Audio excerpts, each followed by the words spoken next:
Welcome to the Mad Max Minute. We've been through the desert on a horse with no name. It felt good to watch Mad Max Beyond Thunderdome 1 minute at a time. I'm Rick. And I'm Julia. And today we're talking about minute 45, which begins with Max getting sand blown in his face, and it ends with Max probably wasting more water than he can spare. Your opener made me so happy. You set me up so much on Wednesday. I really did. How could I not? We start off today, like I said, with Max tossing the mascot head away from him, getting sand blown all in his face, and he turns back to look at the horse because Max may not know much about his current situation, but he knows that there was a little pot of water hanging out in front of the horse's face, just out of the horse's reach. I mean, honestly, it was impossible for this horse to drink this water. So Max is very hopeful that he'll be able to get his hands on that water. And so he's unsteadily working his way towards the front of the horse. And I can imagine after being tied to a horse for what could have been a day and a half, however long, he's probably not as sure on his feet as he could be. No, not at all. I'm not sure that Max really had the sense of urgency that I feel he should have had to get to that water. He may not be on the verge of death yet, but he's certainly on the verge of unconsciousness. Really? I think so. I think he's in a bad way. Although, maybe I should take that back. At most, it's been a day and a half. And yes, he also recently had another episode of dehydration. But, I mean, a day and a half isn't that bad. Right. But he also hasn't had anything to eat in that day and a half. I mean, he's probably more parched than deadly thirsty. He's probably also very hungry. Yeah. And the stiffness in his legs. I think he's mustering about as much speed as he can achieve. Yeah, okay. I will rescind my criticism. Yeah. Plus, he's not on level ground. He's on the side of a dune. And so he's got to carefully pick his way over to the horse. And oh, how disappointed he is when he looks and he sees that little pot of water has spilled over and has just poured all of its contents out into the dirt. Completely useless. Yes. That must be heartbreaking to Max. As we mentioned on Wednesday, making lots of assumptions, I'm going with the horse has traveled 100 miles. Okay. But, like we said on Wednesday, not necessarily in a straight line. I'm willing to bet that instead of hauling off in a straight line, the horse probably stuck to the little valleys between the large dunes. And so he snaked around quite a bit. Yes. So Max is a smart guy. He knows this. He knows that he has absolutely no idea where he is. Relative to Bartertown, that he knows has resources, but he also knows is an unsafe place for him. He may know of other places around that would have resources for him to survive on, but he doesn't know where he is, so he doesn't know where they are. Yeah, he doesn't have his bearings about him. Right. So that little glass full of water is everything to him. But unfortunately, he's denied that. And as he's looking at that glass, being oh so disappointed, the sand starts to shift beneath his feet and the horse begins to sink into the sand. Because, of course. Why not? Max is already in a deadly position. The horse sinking into the sand doesn't really put him in a worse situation, actually. He's in the middle of nowhere with no transportation or water anyways. Honestly, at this point, you might as well throw in quicksand. Right. What's interesting about this instance of quicksand is that it is an example of what is called dry quicksand. Typically, quicksand forms in the presence of water. It's a situation where there is so much water in the sediment that the dirt doesn't hold on to itself. It kind of floats freely in a soup and it becomes a non-Newtonian fluid. Like if you've ever mixed cornstarch in with water, it's that sort of thing where it's technically a fluid, but when you have rapid pressure changes, it behaves more like a solid. So you could be walking along, you step into quicksand, and you're going to fall into it because there's a rapid pressure change. And the thing about quicksand is, wet quicksand specifically, is that it's not the quicksand that'll kill you. It's the environment around the quicksand that'll do that. Like if you're walking along a beach and you fall into a pot of quicksand, okay, it's going to be very disoriented, I'm sure, but you're not going to sink more than halfway up your body because the quicksand is more dense than your own body. Right. You're going to go under because you're more dense than water, but you're not going to go completely under because sand is more dense than you. Right. You fall in the middle between those two ingredients, and that's why you fall in, but not all the way. Yeah. People die because of quicksand because there's no one there to help them get out. Now, people who talk about quicksand will tell you that it's just a matter of getting up on top of the quicksand and getting out. But if you are trying to just pull your leg out of the quicksand, it's not going to work because those quick, sharp movements are going to cause the water to move out of the way. And then there's just dirt packing in around you. And so you wiggle a little bit. Yes. It pushes the dirt out of the way and then it allows the water to flow in. And the idea is that you lean back and more or less make like you're going to float on your back. And if you can slowly work your lower body out of the quicksand, you can shimmy your way across the top, more or less floating to the edge. It's going to take a long time though. Okay. If you're extricating yourself from quicksand and you don't have any sort of help, it's going to take a long time. Right. Which could be a problem. Say you're on the beach, you fall in some quicksand at low tide, and then it becomes high tide. You're up against a time crunch where you could drown. Turns out one of the ways that rescuers help people get out of quicksand is they have a more or less water injector. They plunge it into the quicksand and they saturate the quicksand with more water to make it less viscous so that it behaves more like a liquid. Viscosity is how much something acts like a liquid, and the less viscous something is, the more runny it is, the more viscous it is, the more solid it is. Okay. I've been thinking about, we just recently watched the video. Who are those Australian guys with the gravity tower? What are their names? You're thinking of the YouTube page, How Ridiculous. It's 3 guys out by Perth that like to drop things onto other things from a big old tower. Yes. They recently did an episode. Was it recent or did we just watch it recently? It's actually recent. It's only from about 2 days ago as we're recording this. Okay. So early May. So they made a kiddie pool full of oobleck. Oobleck is a non-Newtonian fluid. It's made with water and cornstarch, which I did not know. I've known about the existence of oobleck and how it behaves for a while, but I thought oobleck was something that you purchase as an item, like you buy pots of slime kind of a thing, like you buy a pot of oobleck. But no, they just made it with a lot of cornstarch. And they did a little experiment where 2 of the guys on their knees put both of their hands in the pool, and they did a race who could get to their feet first, pulling their hands out of the pool of oobleck. And it was a little surreal to watch because it just looks like a pot of goo, when in reality, they could not pull their hands out. Yeah, it wasn't until they slowed down and started pulling their hands out slowly that they were able to get out. Yes. So I wonder, and I'm almost curious enough to actually like make some oobleck and try, if they had wiggled their fingers, pushing the cornstarch elements out of the way, allowing the watery elements to come in closer, would they have been able to get out faster? I don't know. I'm very curious. I think if one of them had just gone in a very slow, even motion, I feel like that would have helped them get out faster. But, you know, that's an entirely different thing. We keep talking about wet quicksand. Yes. That's not what we're looking at. We're looking at dry quicksand. So dry quicksand is an interesting phenomenon because instead of water breaking down the connection that sand particles have between themselves that keep them together, it's air that does it. Now, we've seen videos on YouTube before of someone who takes a bunch of pipes, puts them underneath a pile of sand, and then you pump air in under the sand, and it makes the sand bubbly and behave like a liquid. They do it with grain silos to make things flow easier. In a desert situation, there's wind blowing all of the time. And so if wind sweeps down through a valley between 2 dunes, kicks up a bunch of sand, aerates it, really fine particles, all that sand can drop back down into a pile of itself, and there could just be giant spots where it's just sand and air. It's not sand and sand, it's sand and air. And so something like a giant horse sits down on it and just sinks right in. Okay. So we see that a bit of I don't think it qualifies as a sandstorm, but there's lots of sand blowing in the air. It is very windy at the moment.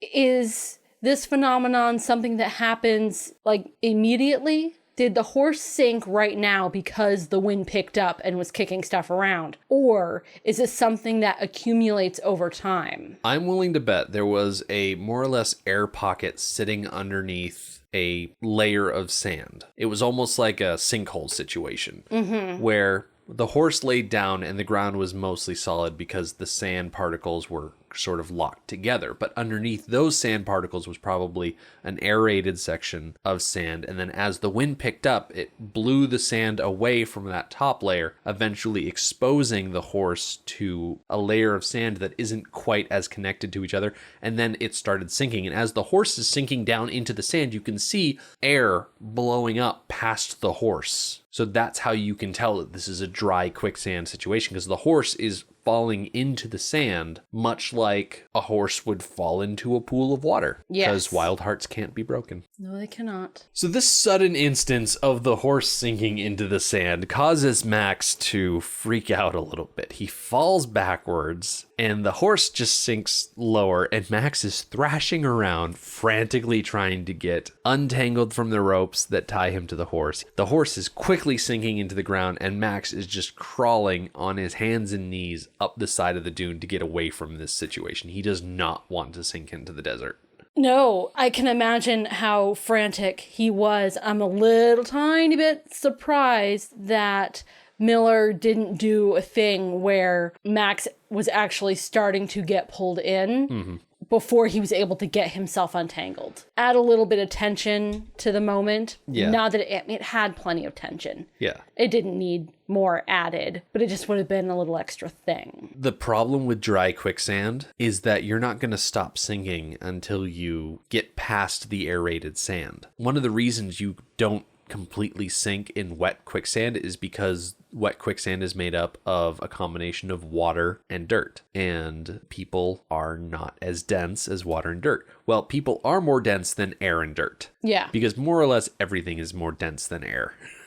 typically Most speaking. things. So if you fall into dry quicksand, you just schwoomp right down into it. Now, something as big as a horse, it took a little while for it to schwoomp down into it, but schwoomping is going to happen. Yes. And schwoomping is bad. Yes, it is. A lot of this minute are shot reverse shots of Max scrambling up the side of this dune. Or at least it feels like a lot of this minute is just Max scrambling. It does feel like a long time, and I can definitely feel his sense of urgency seems actually too mild a term, but his panic at trying to get out of the way of this phenomena that just came out of nowhere with no warning, and the horse is just gone. Yeah. And that so easily could have been Max. And that would be a very anticlimactic end to Max's story. Swallowed up by quicksand in the middle of the desert? Yep. Not great. So Max, having escaped the dry quicksand, crawls his way to the top of this dune, probably because he wants to get to a high point and get his bearings. Look around, see where he's at. Yes. But as he nears the top of that dune, he's not alone. Oh my gosh. The tension that we were just feeling watching the horse sink down and Max trying to scramble out of the way, jumping straight from that into being surprised by Sally Ann was it was a lot. It's a Sally Ann jump scare. Yes, it is. She's pulling a Wes. Yes. Yes, she so is. And Max actually does recoil a little bit at being surprised by Sally Ann. It's a little funny.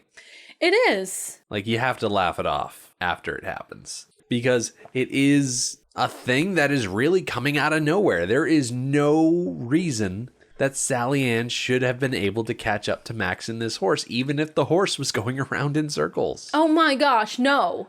This is completely implausible. And if the horse was coming from, we're just going to say the horse was coming from the east heading west, okay? Sally comes from the north, heading south. Yeah, like the So- directions don't match up.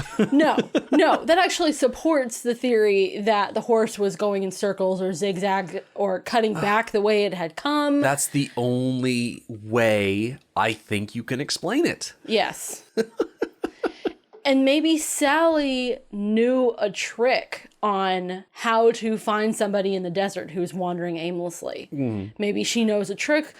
Perhaps if you go in a zigzag pattern, you're more likely to find somebody who is wandering aimlessly. I don't know. If that was her plan, it worked for her. She came across the path of Max and the horse with no name. So it worked. But the very fact that she was able to catch up is completely implausible. It's very much like, and I showed you this clip before we recorded this episode, it's Yeah. very much like the part from The Emperor's New Groove where Kuzco and Pacha get back to Yzma's laboratory.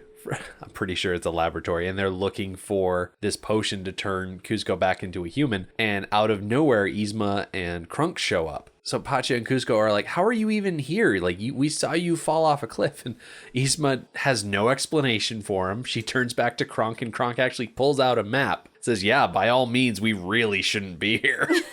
This makes no sense whatsoever. And I feel like that's kind of what we're going with here. By all accounts, it doesn't make sense. Yeah, I really love that clip that you showed because it perfectly illustrated the point of the horse versus the monkey, but it also illustrates a point about Master Blaster. Okay. Because Yzma and Kronk have a very similar relationship. Literally, she is riding in a backpack Yes. that he is carrying. That she is. And she treats him in a similar way that Master treated Blaster. Blaster and Kronk are both the muscle, the transportation, the intimidation factor to a much smarter, weaker Master. So, very similar relationship, and I'm a little ashamed of us that we did not draw that comparison before now, Oh, all things in good time. because that's such a good movie. Speaking of Patrick Warburton, Ah. I was thinking how good it would have been to have Patrick Warburton as like a blaster type person. But by the time Beyond Thunderdome came out, Patrick Warburton was still about a year off from starting to show up in TV shows. So Warburton is about 10 years younger than Mel Gibson. Yeah, he didn't really get going until the 90s, really, right? More or less. Yeah. More or less. Yeah.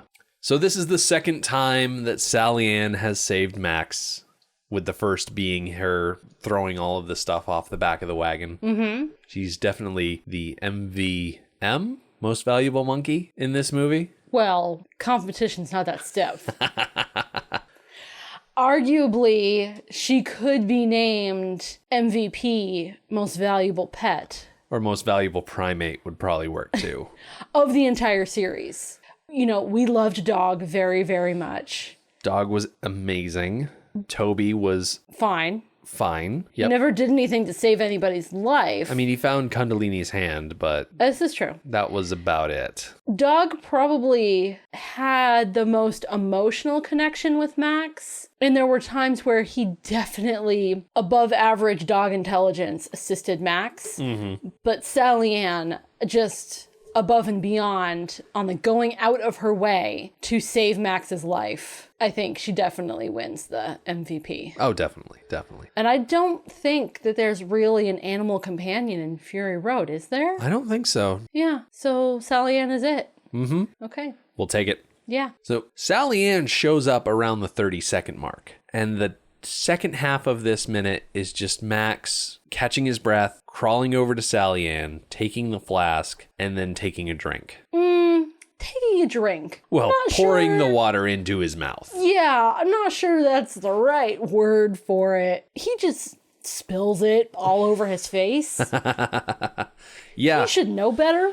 like, He should be conserving the water as much as he can. He should be taking sips, drinking it slowly. I understand he's probably really tired, probably really thirsty. He's probably not thinking with a mindset that he's going to have to make this water last. He's probably just thinking, I need water right now. But as someone who's probably been living out in desert-like conditions for the last 15, 20 years, I feel like at that point he should be well practiced in the act of conservatively drinking water. Like, I can see it both ways. Yeah, I agree. I would have expected Max to have learned more lessons along the way.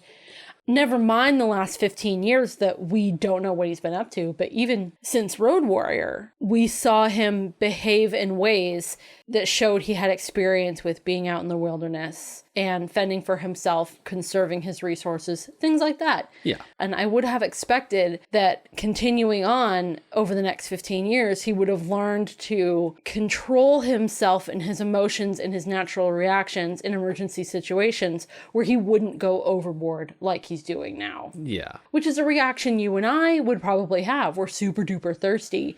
Oh my goodness, there's some water. And we go a little out of control and we're a little sloppy about it. That's not Max. Max is supposed to be better than that.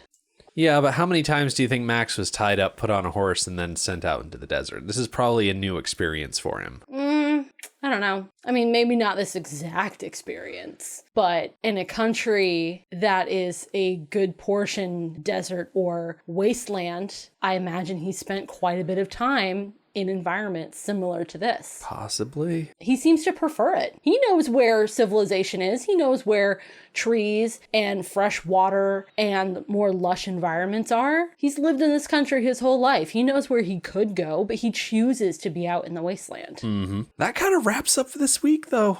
This was a very dry week. Very dry week. Yes. And as much as I hate to say it, next week's going to be more of the same. In fact, Max is going to spend a majority of next week completely out of the game. So that'll be an interesting one to talk about. In fact, this next Monday, there will be a little water, a lot of walking, maybe some new faces are going to show up towards the middle end of the week. And by the time we get to next Friday, we will be on the edge of a completely different place, unlike anywhere else we've seen in this series. Excellent. Between now and next week, though, there is still our Patreon show, Anarchy Road, that you can join us for. You go to patreon.com/MadMaxMin, throw about $3 at us, and you can listen to our coverage of Hook 5 minutes at a time. This week, we are on week 15. Captain Hook is continuing his plot to win over Jack and Maggie to mixed success. Peter is going to be disappointed in the culinary offerings that Neverland has to offer, and Rufio is going to take the opportunity to offer Peter some criticism. It's not going to be constructive, but it's sure going to be entertaining. The Mad Max Minute podcast is a fan project by Rick and Julia Ingham. Mad Max franchise was created by George Miller and Byron Kennedy, is presented by Kennedy Miller Mitchell Productions, and distributed by Warner Brothers. Mad Max Minute is produced and edited by Rick Ingham. Our opening music is Verdi's Dies Irae by Daniel Batista of danielbatista.com. And our outro music is We Don't Need Another Hero by MilitiaVox of militiavox.com. Our home on the internet is madmaxminute.com. You can follow us on Twitter at madmaxminute, like us on Facebook by searching for Mad Max Minute, and join our Facebook listener group, Mad Max Minute Beyond Microphone. If you'd like to support the podcast, visit madmaxminute.com, where you can check out our TeePublic storefront by clicking the store link, join our Patreon by clicking the support link, or make a one-time donation by clicking the donate link. Thank you for joining us for minute 45 of Beyond Thunderdome. See you next time.